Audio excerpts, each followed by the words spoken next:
بسم اللہ الرحمن الرحیم۔ السلام علیکم ورحمۃ اللہ وبرکاتہ۔ عابد راجہ چینل کی طرف سے آج میں اپنے دوستوں کو رسول اللہ صلی اللہ علیہ وآلہ وسلم کا ایک بہت ہی پیارا فرمان سناؤں گا۔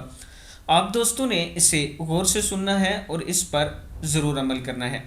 تو شروع کرتے ہیں۔ بسم اللہ الرحمن الرحیم۔ رسول اللہ صلی اللہ علیہ وآلہ وسلم کے پاس دو آدمی جھگڑنے لگے، سخت طیش میں ایک دوسرے کو گالیاں بک رہے تھے اور غصے سے اس کا چہرہ سرخ ہو گیا تھا۔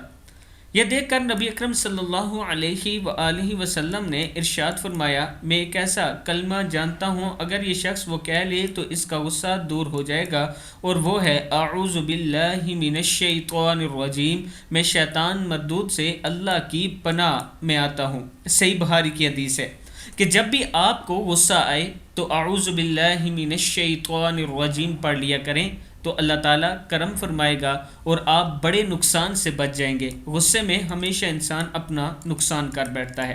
اس ویڈیو کو بھی آپ دوستوں نے آگے ضرور شیئر کرنا ہے۔ السلام علیکم ورحمۃ اللہ وبرکاتہ۔